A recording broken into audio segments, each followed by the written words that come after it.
Kak Adi mungkin langsung dimulai aja kali ya. Boleh, boleh. Oke. Nah, mungkin sedikit overview dulu Kak terkait Banks kemarin di tahun 2023 itu kayak gimana gitu.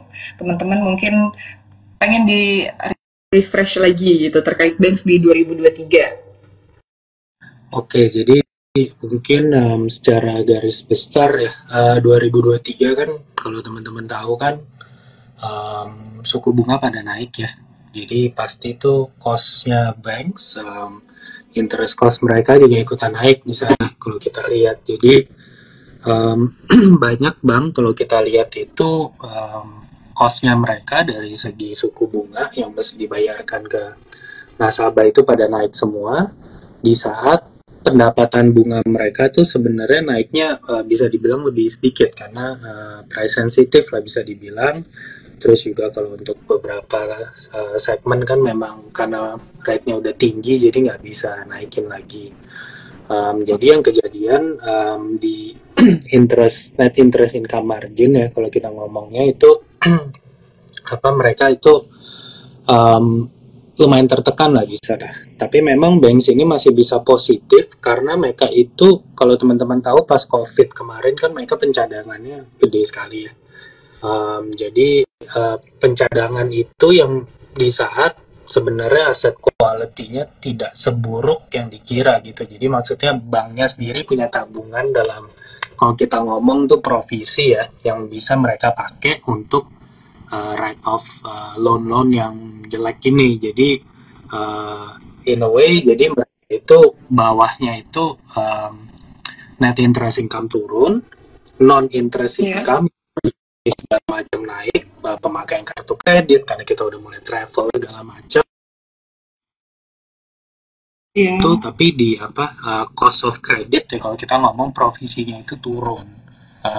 Turun lumayan signifikan ya karena mereka masih punya tabungan dari zaman COVID. Jadi makanya kalau kita lihat EPS growth-nya itu masih bottom line net income growth-nya itu masih positif banget lah untuk bank-bank di 2023 kemarin. Itu sih kurang lebih ya. Jadi ya kenaikan suku bunga lah intinya dan semuanya adjust jadinya. Oke, nah kan untuk di 2024 ini kan yang kita tahu memang sudah fix nih Kak bahwa akan terjadi penurunan suku bunga walaupun kita belum tahu nih sebanyak berapa kali untuk penurunannya. Nah itu gimana tuh Kak terkait net interest income margin ya? Hmm. Um, apa kalau kita untuk suku bunga ya penurunan suku bunga kan kita nggak tahu satu kan kita belum tahu Ya, kapan terus kita tahu berapa banyak ya. ya, Jadi pastinya sih kalau memang ada penurunan suku bunga pasti bank itu benefit terutama yang bank yang banyak ngasih pinjaman ke segmen konsumer gitu kalau kita ngomong mungkin segmen konsumer segmen small sama segmen mikro gitu.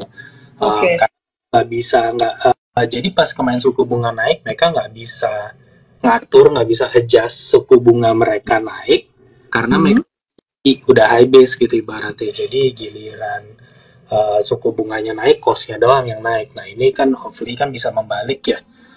Tapi memang harus kita tahu juga kalau itu tuh nggak akan instan gitu perbalikan dari ini semua maksudnya um, misalnya suku bunga turun pasti yang pertama di adjust kan deposito. Iya.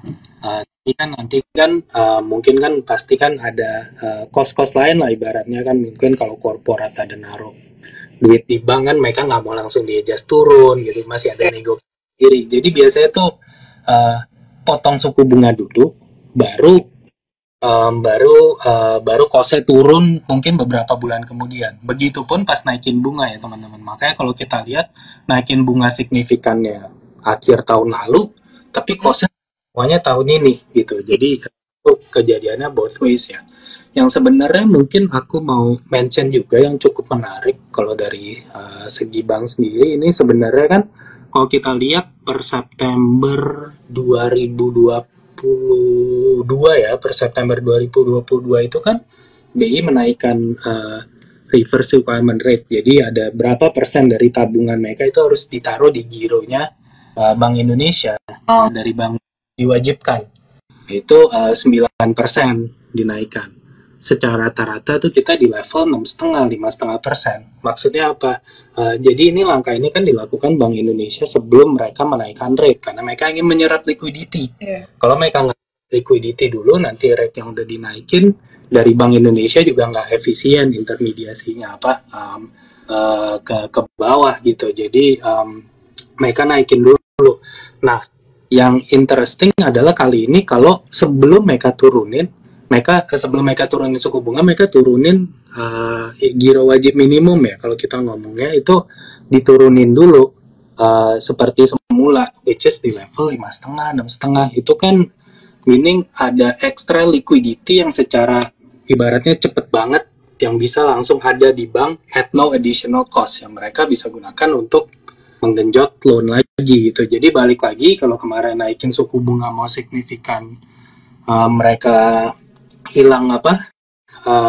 mereka hilangin liquidity. Sekarang kalau mereka mau nurunin ya mereka idealnya sih mereka nambahin liquidity dulu di sana gitu. Jadi ya itu salah satu cara yang kita lihat yang ya harusnya sih bisa efektif at no cost dan langsung stimulate ekonominya sih sebenarnya untuk peminjamannya, untuk loannya sih.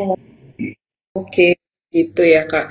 Nah, kalau misalnya untuk sebentar lagi kan ini kita mau ada pesta besar ya Kak, pesta besar pemilu. Kalau untuk pengaruhnya banks, efeknya apa sih dari tahun pemilu ini ke banks, dan ngomongin soal loan, kayak atau misalnya kayak kredit gitu, itu berpengaruh nggak sih Kak selama tahun pemilu? Sebenarnya sih pengaruhnya biasanya itu justru sebelum pemilunya. Jadi kenapa gitu? Karena kalau kita ibaratnya nih ya, kalau kita ngambil pinjaman, kan pasti kan kita kan ngambil pinjaman buat spend di mungkin 2-3 bulan kemudian gitu. Jadi biar yang kejadian itu justru seharusnya kalaupun kita lihat efeknya itu udah di akhir tahun lalu. Kalau kita kelihatan ada efek kenaikan dari pinjaman ini sendiri gitu. Karena kita kan minjem di depan untuk bisa spend di sekarang ini, which is mungkin 2-3 bulan setelah mereka minjem atau gimana. Jadi sebenarnya sih lebih ke sana. Nah, kalau kita lihat sebenarnya itu tahun pemilu tuh gimana sih untuk sektor perbankan, itu biasanya kita ngelihatnya justru malah agak flat. Kenapa agak? Karena satu, korporat pasti wait and see. Kan sih mau apa ya udah tunggu presiden baru atau tunggu apalagi kan ini maksudnya presidennya ibaratnya ganti benar-benar udah 2 periode lah, maksudnya benar-benar ganti presiden gitu. Mungkin kalau last election cycle ya mungkin kan masih ada chance kalau yang dulu ngejabat masih menang lagi gitu. Kalau ini kan definitely kan udah beda kan. Makanya kalau kita lihat yang sekarang ini sebenarnya jadi korporasi biasanya agak wait and see, mungkin yang butuh working capital here and there. Sebenarnya yang nggak keganggu itu kalau kita lihat segmen yang agak bisa dibilang agak di bawah gitu. Maksudnya kalau kita ngomong kan segmentasi kan ada korporat, ada enterprise, medium, small, micro, ultra micro kan. Nah, ini mungkin di medium ke bawah malah yang lumayan masih bisa hidup gitu, karena mereka butuh pinjaman aja.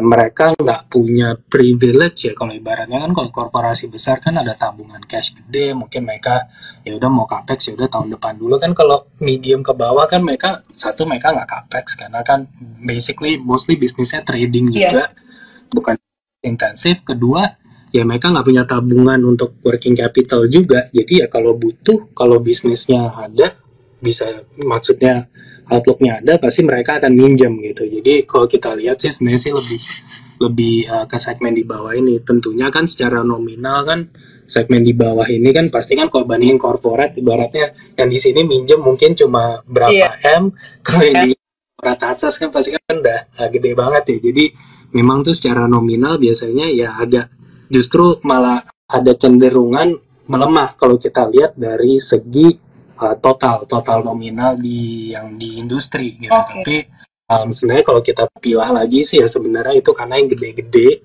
ibaratnya paus pada nggak minjem juga, pada wait and see lah gitu.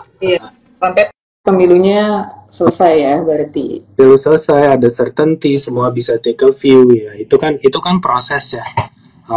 Ya jadi ya tentunya ya kalau apa kalau makin lama pemilunya maksudnya nanti ada dua putaran atau segala macam ya ini ya of course akan prolong ininya ya uncertainty-nya di sana ya. Tapi ya overall sih memang agak-agak ya flat aja, mungkin ada bisa agak turun tapi ya cenderung sih yang di segmen yang agak bawah yang kita lihat yang potensi ya. Yang Oh, masih sticky lah. oke. Triathlon potensi justru yang uh, di bawah ya. Oke. Kemarin kan Kak Adi nih baru banget keluarin report juga ya Kak terkait banks dan ada topics dari tim research dari Trimegah nih. Nah itu boleh nggak sih Kak sedikit dijelasin overview terkait emiten-emiten yang kemarin sempat dibahas di reportnya itu gimana kira-kira Ya, overviewnya? mungkin aku ini dulu ya, bagi jadi dua dulu. Jadi kan kalau banks kan kita ngelihat ada big Ya, banks, big banks lah kalau kita ngomong Bank Rakyat, BCA, Mandiri sama Bank ya, Negara, sama ada small banks which is yang lain-lain. ya. Nah kalau kita lihat big banks ini secara top down ya, memang dia itu amat sangat dependent sama um, ini apa foreign flow gitu. Jadi kalau foreign flow masuk biasanya big banks naik. Itu satu. Nah memang kalau big banks inline sama yang tim yang kita mention tadi, yang soal yang di bawah ini harusnya masih bisa lumayan oke, itu sih ya kita masih suka yang modelan kayak ya BRI itu kan salah satu picks kita. Mandiri makin kuat teman-teman. Jadi kalau lihat itu kita lihat per bulan 9 kemarin itu SMI-nya mereka itu grow-nya tinggi sekali. Jadi bisa drive growth-nya Mandiri itu malah dari SMI. Kalau BRI jelas ya kita ngomong kan dia kan ke mikro. Terus suka memang untuk small banks ini kita masih suka BRIS ya. Basically Syariah Bank kalau kita lihat kan di Indonesia nggak ada nggak ada bank syariah yang pakem banget lah ibaratnya gitu. Maksudnya marketnya itu masih luas. Iya. Di saat mungkin bisa dibilang hampir 8 sekitaran ya kita ngomong sekitaran 80% penduduk kita orang Muslim, tapi market ya kita baru 8%. Nah kalau kita sama tetangga kita di agak atas Malaysia itu market share-nya Syariah Banks itu udah di atas 70% di saat penduduk Muslim mereka itu cuma sekitar 67-68% kalau aku nggak salah. Jadi maksudnya tuh potensinya tuh masih ada banget di sini dan belum ada yang pakem yang ibaratnya oke sekarang kalau kita ngomong Syariah Bank nih kalau kita keluarin BRIS ya yang mungkin yang nama-nama familiar pasti kan dari turunannya dari bank-bank gede kan kita ngomong Besi Syariah ya ya atau mungkin ada muamalat tapi semuanya tuh belum terlalu pakem gitu. Jadi kita lihat sih Bank Syariah Indonesia ya tickernya BRIS ini ya sangat potensi sih di segmen ini yang dimana dia sendiri banknya itu owns about 50% market share. Jadi bayangin kalau Syariah sekarang 8%, 4%-nya itu punya dia doang. Iya. Dan tentunya bakal terus ya kalau kita lihat ya karena ya balik lagi dia turunannya Bank Himbara yang punya kan 3 Bank Himbara yang pada punya semua dan ya dia salah satu bank yang kita lihat yang udah lumayan aman. Jadi kalau teman-teman tahu itu di tahun 2025 nanti Bank Syariah tadinya kan Bank Syariah dari bisnis unit itu harus di spin off jadi bank sendiri. Oke. Jadi yang asetnya udah di atas 30T ya. Jadi ada bank-bank ini kayak kalau kita ngomong tadi ada yang di komen juga BTN Syariah, mungkin habis ini kita kesana dikit, tapi ya BTN Syariah, terus habis itu CIMB Niaga Syariah itu asetnya udah 65 triliun kalau aku nggak salah itu semua harus mungkin tadi mau address dikit yang di chat untuk BTN Syariah sama muamalat ya kalau nggak salah tadi agak hilang tapi So far sih memang masih di segmen due diligence ya, belum ada sesuatu yang konkret. Tapi ya ini prosesnya terus berjalan ya, kita lihat aja lah nego-negonya gimana gitu untuk syariah dan muamalat ini. Tapi ujung-ujungnya sih semua pasti balik ke valuasi ya. Kalau misalnya terkait untuk bank-bank di luar dari banks gimana Kak? Tadi kan udah bahas big banks. Kalau bank kayak NISP itu juga sempat tadi di call di Triple X. Hari ini kita udah nge-call di Triple X. Nah itu gimana tuh Kak? Mungkin teman-teman ada yang pegang untuk bank-bank itu. Ya, pastinya sih kalau kita lihat untuk bank-bank kecil, ya nggak kecil juga sih, maksudnya relatif kecil dibandingin sama yang biasa. Mereka ini potensinya sih kita lihat bagus, karena balik lagi gimana ya? Kalau kita lihat corporate space kita kan lumayan terbatas, maksudnya korporasi kita yang besar ya ujung-ujungnya kan turunan-turunan dari yang gede-gede juga gitu. Mereka mainnya di segmen yang balik lagi yang tadi yang SME kita kan quite vibrant kan. Kalau benar ya pemerintah ngomong apa-apa UMKM ya kenyataannya memang they employ 98% of our workforce, makes up of 70% of our whole economy gitu. Jadi ya kenyataan memang potensi dan dinamika yang tentunya yang bisa digrab dari bank itu ya tentunya di segmen ini. Jadi dan NISP, bank-bank seperti NISP, BNGA ini tidak terkecuali di sana. Jadi mereka mainnya di segmen SME dan mereka mainnya di segmen consumer based loan. Kalau kita ngomong auto loan, auto financing sama mortgage KPR ya. Mereka memang mainnya di sana dan potensi sih kan jadi kalau kita ke smaller banks kita mesti lebih selektif ya. Jadi kan tadi sempat mention ya salah satu yang kita liatin memang NISP. Kenapa? Karena liquidity-nya masih banyak banget. Dan di saat dia juga berhasil ibaratnya menekan interest expense lah. Jadi mereka interest expense-nya berhasil ditekan di saat yang bank-bank kecil lain kalau kita lihat tuh bisa mungkin 60%, 70% year on year dia itu cost of fund-nya itu bisa cuma naik equivalent sama big banks. Jadi itu. Terus yang ketiga juga tentunya dari segi valuasi ya. Valuasinya dia kan masih jauh di bawah big banks. Tentunya juga kan itu juga ada alasannya. Tapi sih kita lihat sebenarnya ya secara logika kan harusnya mereka bisa tumbuh di atas bank-bank besar secara persentase yang year on year basis. Tapi ya tentunya sih ya itu mereka mengarah ke segmen yang tadi yang agak ke bawah itu yang kita lihat justru dinamisnya di sana. Dan maka dari itu kita juga harus lebih selektif karena kan kalau corporate jelas mungkin risk NPL-nya juga jauh lebih kecil. Kalau kita main agak ke bawah kan ya dinamis itu kan juga implies high risk high return juga gitu. Jadi ya kita lihat NISP ini sebagai salah satu bank yang well run, quite konservatif ya. Kita berapa kali ketemu manajemen juga konservatif, maybe to the point of boring, tapi in a way it's needed ya. Maksudnya kalau dia nggak berani take a stand sama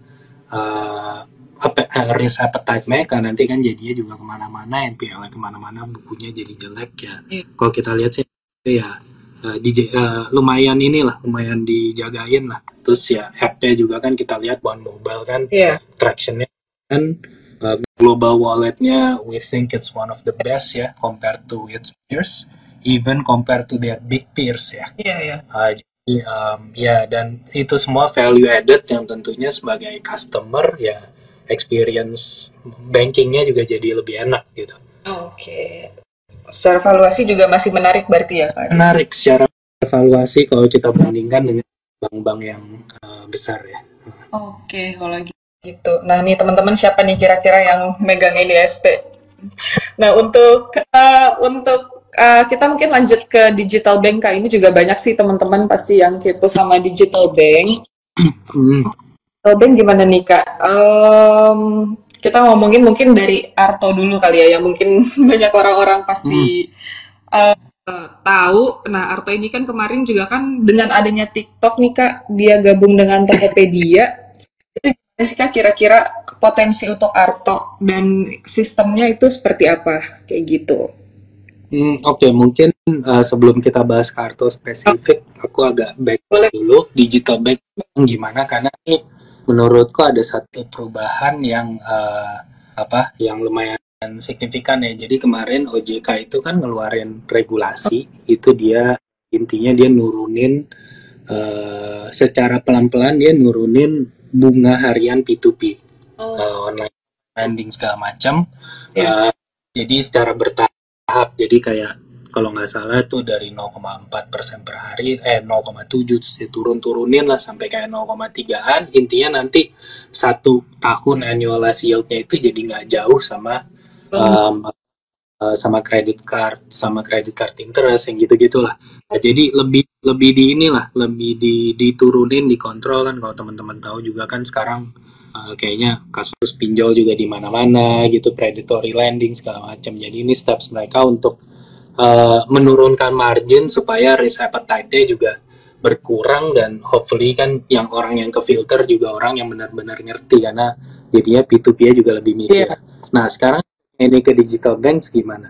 Digital banks itu sampai sekarang ya, even kalau kita ngomong Arto, kita ngomong bank-bank gede, ya itu pasti kan yang top tuh kan Arto, BBYB ya.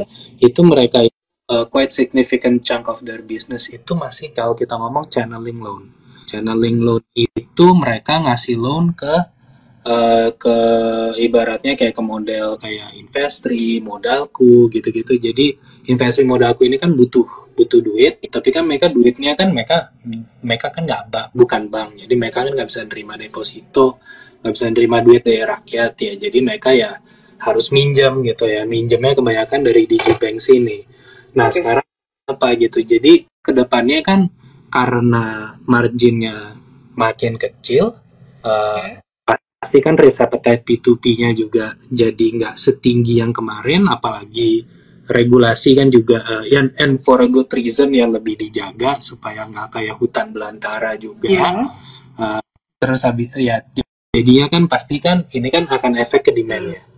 Ke dari which is ke digital bank sini. Jadi digital nah jadi ujung-ujungnya digital bank sini harus reinvent themselves kan kalau kita bilang ya ibaratnya kan kalau mereka channeling ya mereka dapat ya nggak mikir gitu kan. Nah Hmm.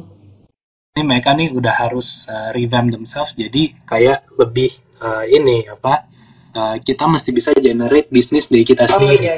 Kita nggak ke third party yang generate bisnis buat kita terus kita tinggal nikmatin margin di tengah. Itu satu. Nah sekarang kalau untuk Arto sendiri memang Arto ini ya pasti teman-teman juga udah aware ya kemarin kan Tokopedia dijual, di acquire TikTok, terus habis itu katanya financingnya segala macam bisa ada potensi lot Arto. Ya. Memang kalau untuk sekarang itu sih ya masih terlalu awal ya ibaratnya untuk kita pricing walaupun memang ini menaikkan nama dia lagi jadi relevan lagi. Iya. Itu satu, tapi untuk efek konkretnya ya teman-teman harus siap-siap sabar gitu kalau mau lihat ada efek konkret di balance sheet-nya atau di income statement-nya. Terus habis itu tapi di sisi lain kalau kita ngomong yang generate bisnis sendiri, Arto ini memang nanti ya mudah-mudahan sih kalau semua lancar ya sekitaran di first Q 2024 ini atau ya mungkin kalau ngaret di second Q itu dia udah mau ada untuk fitur direct lending. Fitur direct lending jadi teman-teman nanti ada Arto Hmm? terus ya bisa bisa kayak inilah ibaratnya kayak minjem pinjam online tapi instead of dari non bank institution ya ini dari Arto sendiri Oh, dan ini ya jadi oke. ya jadi nanti verifikasi biometrik apa segala macamnya via handphone nih kayak gini mungkin nanti jadi mekanismenya sih kita sih belum tahu ya persisnya gimana tapi kan likely kan biasanya ada biometric access make Ya. sure mukanya nih bukan foto yang di print yang dipakai Beda ya kan. fotonya.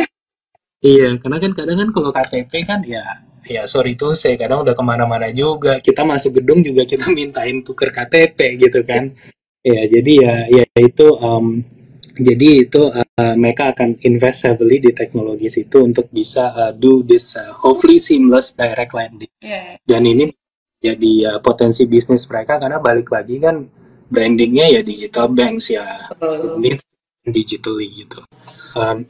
Jadi memang Arto sih kalau kita lihat potensinya ke sana. Menarik. Channeling loan ini memang sih kita nggak expect langsung kerannya langsung stop juga. Yeah. Tapi intinya adalah bank ini harus menjadi mereka harus bisa generate their own revenue lah ibaratnya, their own demand, their own loan generation, etc. gitu.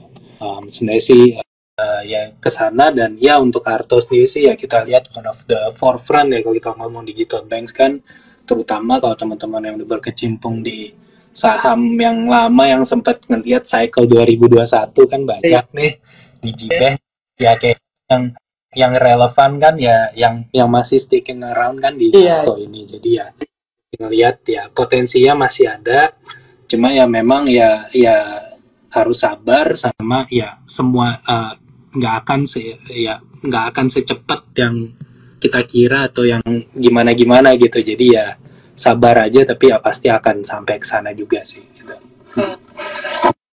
Kalau untuk ya memang yang bank-bank yang lalu-lalu ini udah nggak begitu ini ya Kak, udah nggak begitu menarik ya di Gbank yang lama-lama. Nah untuk yang baru-baru nih Kak kayak BBYB tadi juga sempat ada yang nanya. Nah itu gimana Kak kalau BBYB Agro gitu? Ya kalau BBYB itu kan memang kan dia kan sekarang masih ini ya dalam proses dia perlu nambah modal lah intinya. Karena lihat kan kalau modal di bawah 3 triliun itu bank kan turun secara regulasi kan, bank bisa turun jadi BPR ya, bank kredit ya. Jadi maka dari itu ya dia karena dia masih operating atau loss ya, kalau aku nggak salah tuh equity-nya di sekitar 3,4 3,5 T, operating loss tahun ini per November itu sekitaran 550 miliar ya. Jadi ibaratnya kalau tahun ini dia nggak nambah modal, kalau runway loss-nya masih sama kayak tahun lalu ya dia bisa diturunin gitu statusnya.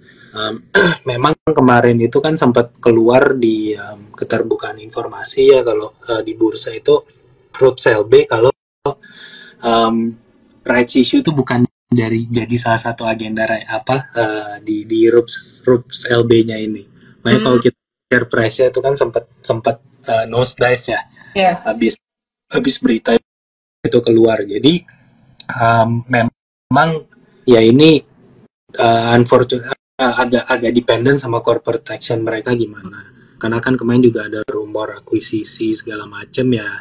Tapi ya balik lagi kita juga nggak bisa mastiin yang gimana banget juga gitu, karena balik lagi kan rumor ya. Tapi kan kalau yang konkretnya sih so far untuk BBYB sih ya di sana sih mereka masih butuh raise capital, tapi ya banknya sih doing business as usual aja. Oke. Kenyataannya memang masih butuh bantuan lah gitu. Oke. Nah, dengan tadi kita udah bahas-bahas nih Kak terkait banks, terus kelihatannya wait and see juga ya untuk bank-bank di gitu. Nah, apa mungkin selain bank, sektor finansial lain tuh ada yang menarik Kak? Ya, ada sempat juga nanya Bevin. Of course, jadi ya mungkin sebelum ke Bevin, aku mau agak nge-wrap up dikit ya. Memang kan lihat kan 2024 ini ya ibaratnya ada pesta rakyat, tapi pesta rakyat kan juga introduces a lot of uncertainty ya kalau kita lihat di sektor manapun. Iya. Bukan cuma di sektor banks ya. Nah, nanti kita bisa lihat, tapi di antara yang sektor lain memang sektor banks ini masih menjadi salah satu sektor yang paling dilirik investor. Satu karena marketnya gede-gede. Yeah. Juga masih bagi dividen. Terus ketiga very solid, maksudnya kan perkembangan sektor bank ini kan inline sama perkembangan ekonomi. Dan kalau kita bareng COVID kemarin kan ekonomi kita kan masih solid ya, trajektorinya masih di sekitar 5% growth ya. Jadi ya tentunya ya untuk bank ya masih bisa grow gitu di level segitu. memang ya apapun itu ya namanya kita lagi election ya, the longer the uncertainty, the longer it will affect any sector ya kalau kita ngomong ya. Ya pasti ada satu dua bottom up place apa yang gimana yang tiba-tiba naik, tapi ya again that's its own thing gitu. Tapi kalau kita lihat secara garis besar ya itu, dan memang di antara sektor lainnya juga menurut kita sih sektor banks ini, big banks ya terutama ini, companies yang masih bisa menghasilkan net income growth mid double digit, mid teens lah sekitar, so maybe persen gitu. Uh, dan itu ibaratnya locked in lah. Maksudnya bukannya mau complacent atau apa, tapi menurut kita lumayan realistis. Di saat ya mungkin sektor lain juga masih agak-agak bisa masih lebih batuk-batuk dibanding yang ini. So jadi ibaratnya nih kalau menu nih kayak this is the best of the rest right now gitu. Of course nanti kalau ada election udah selesai atau gimana, nanti ada potensi-potensi sektor lain ya kita revise lagi. Tapi dengan informasi sekarang, dengan uncertainty yang ada sih arahnya memang lebih ke sana. Nah sekarang kalau untuk multi finance sendiri, memang kan multi finance terutama untuk BFI Finance ya, BFIN ini kan kalau teman-teman tahu kan di sekitaran Mei itu kan kena hack ya, kena cyber attack, dan ini affect their operations quite significantly gitu.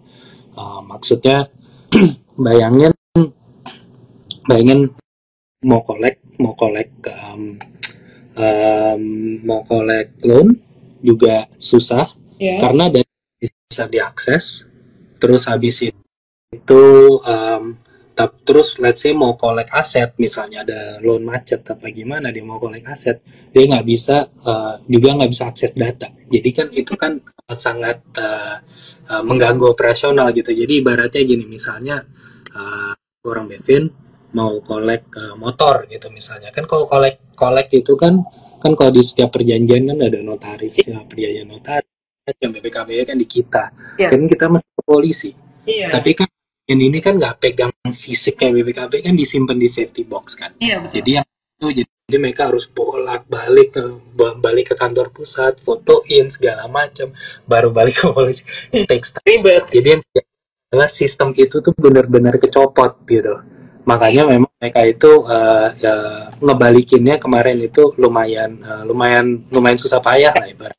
Tapi memang update terbaru adalah sistemnya sudah balik, sudah up and running, dan kemarin kan mereka itu kan kena hack juga kan karena ada sistem-sistem yang ibaratnya mungkin komputer masih lama atau segala macam itu udah di replace semua. Jadi memang sistem sih sudah balik seperti semula dan sudah berjalan seperti semula gitu. Jadi memang Q4 ini kita lihat potensinya lebih di provisinya bisa diturunin. Memang kalau kita ngomong loan generation, of course mungkin masih di 2024 ini, tapi setidaknya overhang di sananya udah lewat, dan kita juga masih trust ya sama manajemen, sama orang-orang di sana untuk bisa do the best business lah ibaratnya kan. Sebelum kena hack ini kan kalau kita ngomong multi finance yang fiduciary ya, yang maksudnya yang orang jaminin mobil mereka dapat cash di depan, bukan multi finance yang auto ya. Beda kan untuk ini ya. Jadi multi finance yang fiduciary ini, fiduciary loan ya mereka ibaratnya as cheesy as it sounds kayak BCA-nya multi finance tuh fiduciary gitu. Best practice-nya semua itu nggak berubah, orangnya nggak berubah, manajemennya nggak berubah, internalnya nggak ada yang berubah. Jadi ibaratnya nih kalau kita lagi ngebut, kita ada tidur, ada jeglekan lah. Iya, habis ini ya kita harusnya sih udah bisa balik ke normal lagi. Tapi memang kan slowly ya semuanya kan, pasti kan dia kan ramp up-nya kan bertahap ya. Baratnya mobil kan nggak langsung 100 kilo per jam kan, pasti kan ada ramp up-nya dulu. Tapi sih harusnya sih kita mulai lihat itu di 4Q, nanti resolusi 4Q di Maret pelan-pelan kita lihat, dan throughout the year sih harusnya kita bisa lihat gradual improvement ya. Makanya kita juga masih suka sih sama BFI Finance. Oke, berarti masih lumayan ya, salah satu fix kita ya. Bu Vin. Oke, mungkin tadi ada yang nanya Kak untuk BBNI kayak gimana, kan dari tadi kan waktu bahas Big Banks juga Kak Adi belum sempat mention nih Ya, BBNI. Dan aku lihat juga di report juga ya gitu ya apa gimana tuh Kak? Kira-kira mungkin bisa sedikit ceritain Kak untuk yang BBNI. ya, memang kan di 2023 ini kan dia fokusnya kan lebih ke benerin aset Iya. quality, terus habis itu grow-nya juga pun bisa dibilang ke segmen yang very safe lah, blue chip corporate gitu-gitu. Oke. Makanya kalau kita lihat juga loan growth-nya kan target management itu tahun ini sekitar 7%. Makanya kalau kita lihat juga growth net income-nya di 2023 ini dia agak di bawah lah dibandingin yang lain. Dan begitu pun juga dengan valuasinya, itu kan udah ke-reflect ke valuasi. Market Ya. efisien lah untuk nge-pricing kayak gini. Tapi kalau kita lihat justru di 2024 ini bisa jadi potensi juga buat mereka. Kenapa? Karena mereka ini bergerak dari low base gitu. Mereka ini growth dari low base. Dan menurut kita 7%, oke, industri loan growth itu mungkin sekitar 11-12% by this year. Next year OJK targetin 9 sampai 10%.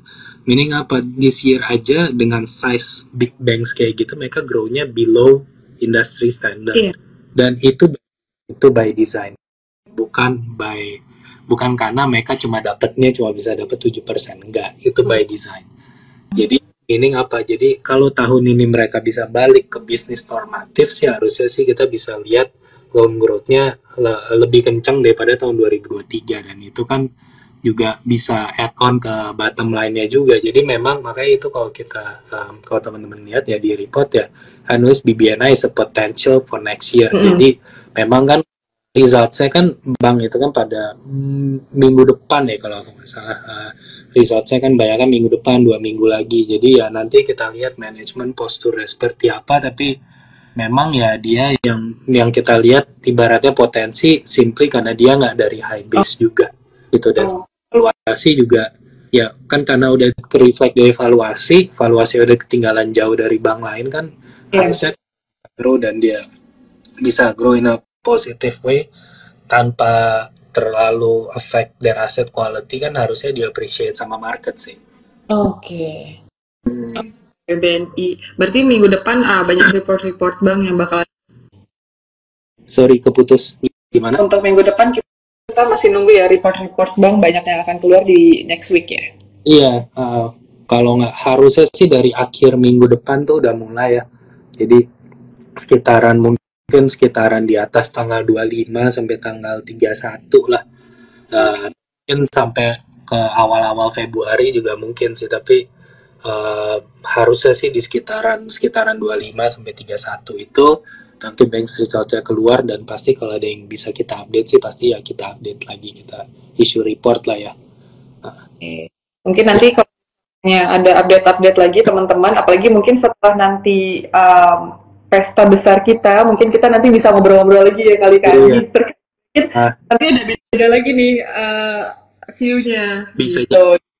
bisa jadi.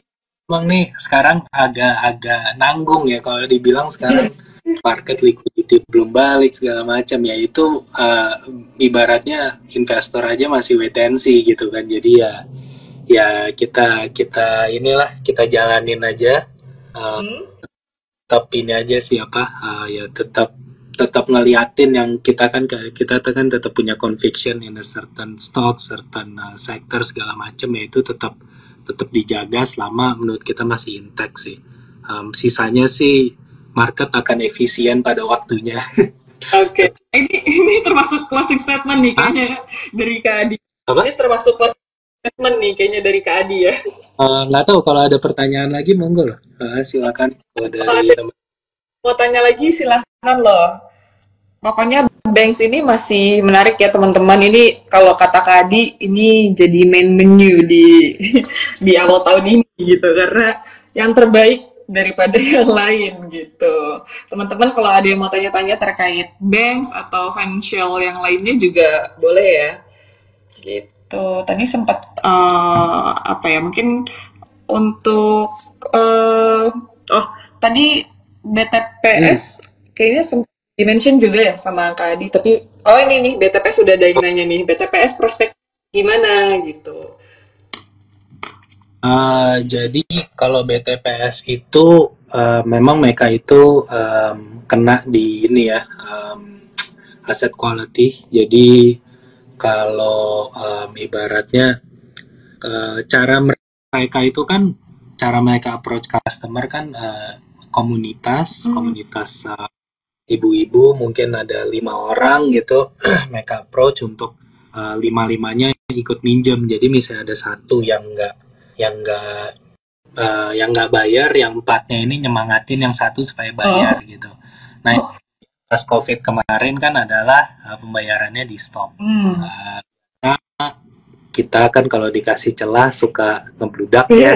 Jadi kayak ya, dikasih celah terus habis itu ya apa ini aja apa jadi malah jadi nggak bayar gitu, dari yang tadi stimulus OJK malah jadi double nggak bayar gitu. Ibaratnya gini, kalau kalau ada 5, satu yang nggak bayar, yang 4 bisa nyemangatin. Kalau ada 5, yang nggak bayar 3, yang 2 nurut. Oh iya, oh iya ya, benar-benar itu ibu-ibu. Gitu. Nah, tapi memang pelan-pelan kan dibenahin. Iya. Kita lihat juga secara bank ya, aku pernah ngitung, jadi secara apa, kalau aset-asetnya dia yang jelek itu di cross out pun semuanya di write off, 100% di write off nih ibaratnya. Banknya itu masih tebel banget lah capital ya. Jadi ada masalah, nggak ada concern untuk tiba-tiba waduh ini kalau di write off semua banknya bisa bangkrut. Enggak, itu nggak di sana. Tapi memang kan ini proses ya, untuk maksudnya kan marketnya mereka market yang segmen yang nggak pernah tersentuh oleh financial institution, baratnya kan kayak gitu. Jadi pasti kan lebih pendekatannya mesti lebih humanis segala macam. Jadi lebih slow lah. Tapi memang gradually sih kita udah lihat ini ya, perbaikan ya. Terus kalau kita lihat juga sih harusnya momentumnya di Desember ini lebih baik dari bulan-bulan sebelumnya, dan banknya juga plenty of capital. Dan balik lagi kan kalau kita ngomong soal segmen yang mereka tuju ini kan sebenarnya segmen yang sebenarnya demand-nya itu kan selalu ada. Ultra mikro atau mikro ini kan demand-nya kan selalu ada. Jadi bukan masalah di demand, tapi masalah di yang kemarin kejadian pas COVID, dan ini kebawa. Nah, yang perlu diubah kan paradigm shift, gimana mereka pendekatannya, gimana mereka bisa approach ibu-ibu ini untuk balik ikut arisan kan. Kalau di sana ada bi-weekly, arisan bi-weekly sama orang-orang BTPS yang datang main ke desa-desa gitu. Jadi memang approach-nya lebih ke sana, tapi banknya sendiri sih gini, ini sekarang memang udah kepanis ya stoknya. Tapi kan kalau kita implementnya juga gradual. Jadi harusnya sih ini bank yang kalau benar dan benar mereka bisa ngebalikin bisnis mereka, ibaratnya grow lagi, ini payoff-nya bisa gede gitu. Karena ini very black and white kan.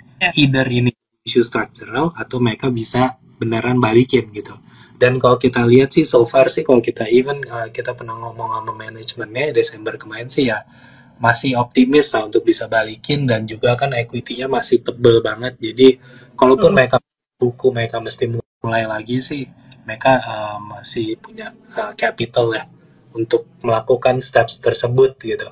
Dan manajemennya juga very capable ya. Pelan-pelan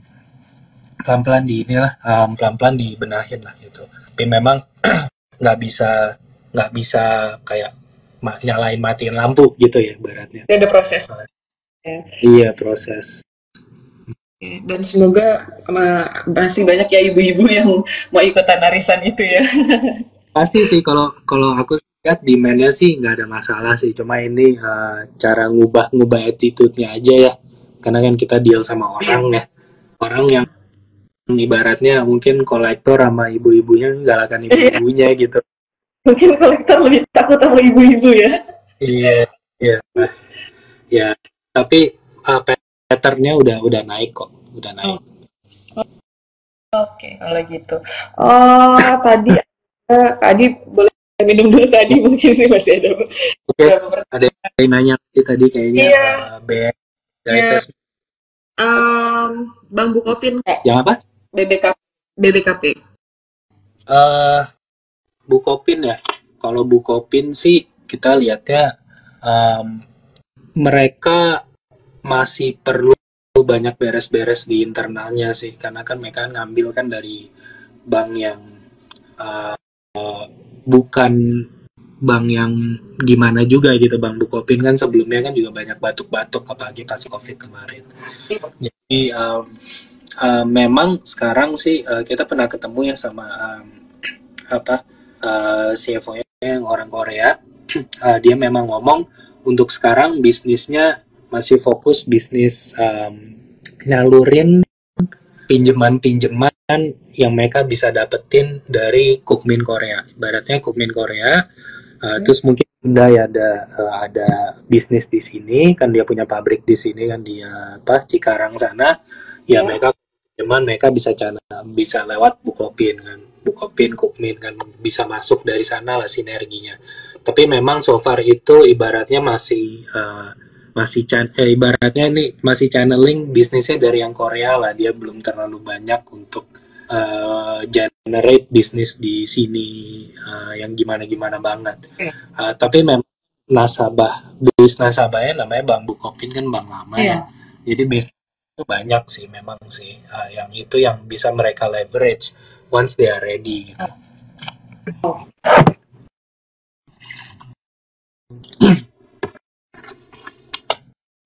Oke, Next ada yang tanya terkait ini Kak, BNI. Nah, gimana nih Kak kalau misalnya BNI divestasi kepemilikan sahamnya di BRIS. Nah, itu gimana tuh Kak?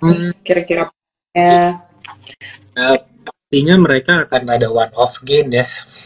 One off gain ini kan langsung ke equity, yang which is langsung nebelin equity base mereka. Kalau kita ngomong capital adequacy ratio, yaitu ya mereka jadi bisa do another inorganic acquisition gitu. Sebenarnya sih lebih ke sana ya. Cuma ya balik lagi kan semuanya kan masih berproses ya. Kalau kita sih udah sempat ngobrol sama mereka on the divestment. Memang ini masih rencana gimana ya, big picture lah. Jadi belum ada timeline yang kita harus divest by Maret, by Mei atau apa, belum ada. Karena kan ujung-ujungnya lagi kan harus ada yang mau ngambil dulu kan, counterparty itu harus ada. Dan kayaknya sekarang ya masih masa penjajakan. Terus kalau kita balik ke conversation yang tadi kan ya, BRIS sendiri juga banknya masih grow-nya masih kencang gitu. Jadi dari segi BNI sih ya, kalau kita hold kita juga tetap dapat benefit. Tapi kalau kita kalau kita divest ya kita bisa dapat extra gain juga gitu. Jadi either way works from them, nggak ada yang buru-buru juga gitu. Oke. Jadi sebenarnya nggak negatif ya sebenarnya. Nggak negatif lah itu. Yang negatif adalah kalau duit dari misalnya mereka udah divest, terus mereka dapat duit dan duitnya dipakai untuk hal-hal yang nggak akritif, itu lebih negatifnya ke sana. Tapi itu kan different conversation gitu. Ya. Oke. Nah, ini yang terakhir nih Kak. Satu lagi ada yang tanya terkait Aladin, Bang Aladin. Bang, kalau itu prospeknya seperti apa gitu? Ya untuk BANK sendiri sih so far sih mereka memang masih ibaratnya aim ke general ke internal market mereka ya. Jadi kan mereka ini kan kerjasama sama Alfamart dan marketnya kan generally kan di ekosistem Alfamart lah. Jadi kalau itu NPL-nya nggak, itu bank nggak ada NPL ya, karena semuanya itu dari payroll loan dari karyawan-karyawan Alfamart. Cuma kan balik lagi kan kalau kita lihat ya Alfamart, maksudnya untuk masa sih bank mau pin their growth story ke satu company gitu kan, yang company minimarket ya labor intensive. Tapi kan ujung-ujungnya balik lagi ya, bank itu kan harus bisa generate bisnisnya sendiri gitu. Nah, so far memang mereka masih di ibaratnya masih di checkpoint itulah. Mereka belum kalau kita lihat juga untuk aplikasinya segala macam ya kayaknya udah ada tapi masih pilot ya. Aku sendiri sih belum lihat yang apa kayak ada di App Store atau Android Store atau yang gimana ya. Jadi ya memang masih ya just doing their own thing. Hopefully nggak ruginya dikurangin dulu baru nanti ya baru lonceng, tapi memang masih di level itulah. Makanya balik lagi kan kalau kita bahas di Gbanks kan yang tahun 2021 kan banyak banget kan ya. Agro salah satunya ya, tadi aku lupa mention ya, kalau agro itu ya ya karena dia bawahnya BRI sih dia akan selalu dapat bisnis ya. Gimana caranya bagi-bagi pie-nya supaya dia nggak kanibalisasi ke bisnisnya BRI juga gitu. Ya itu dikerjain dan banknya juga udah ya maksudnya bank sehat lah, bukan yang gimana-gimana juga ya. Itu ya tinggal nunggu dari BRI-nya mau diapain aja sih untuk agro sendiri. Oke. Nah, mungkin yang terakhir Kak Adi sedikit closing statement sebelum kita tutup hari ini. Ini benar-benar Kak Adi kupas tuntas loh teman-teman, semua pertanyaan teman-teman ini dijawab sama Kak Adi. Closing statement sedikit aja. Ya pertama sih ya thank you teman-teman yang udah pada hadir, udah mau dengerin. Memang kan kalau kita lihat ya awal tahun ini yang memang yang kan banyak yang gerakan di bank sini, mesti kan dari kalau kita lihat juga dari foreign flow. Terus juga kalau tadi kita juga udah sempat ngomong it's still a very good sector despite memang kan ibaratnya ini satu negara ya namanya lagi pesta rakyat ya, wait and see mentality itu prevalent sekali. Mungkin ya tapi ya tetap aja maksudnya whether itu di bank atau mungkin teman-teman punya conviction di sektor lain segala macam, kan kita kan kalau kita invest di suatu saham ya kita kan convictionnya itu ya kalau memang kita masih convinced dan belum ada yang berubah ya we just take it. Maksudnya ya ya kita stick with it aja lah. Terima kasih udah dengerin. Terus habis itu ya sabar dulu untuk ini, untuk awal-awal tahun ini. Ya kalau dilihat juga kan ya kita semua tahu lah ada stok yang awal tahun turun terus hari ini segala macam ya. Ya itu masih potensi terjadi, dan kayaknya juga kita masih agak perlu wait until the overhang dari election ini kan sebenarnya selesai. Jadi ya ya pastinya sih sektor banks ini kalau lagi gonjang-ganjing kayak gini ya yang paling dilihat masih sektor banks ya, masih paling prevalent. Buat terus juga liquid, dan tentunya ya kalau kita tetap selektif untuk smaller banks. Tadi untuk BRIS kita juga udah bahas, David juga kita udah. Jadi ya tetap ya semangat terus saja. Terus mungkin nanti kalau ada pertanyaan lanjutan apa gimana bisa langsung ke Yasmin atau teman-teman lembaga lainnya, nanti mungkin bisa nanya ke kita dan bantu disampaikan ya. Kurang lebih sih itu sih sebenarnya sih. Just ya semangat terus lah, maksudnya ya kita kan mau pesta rakyat kayak gini ya pasti ada aja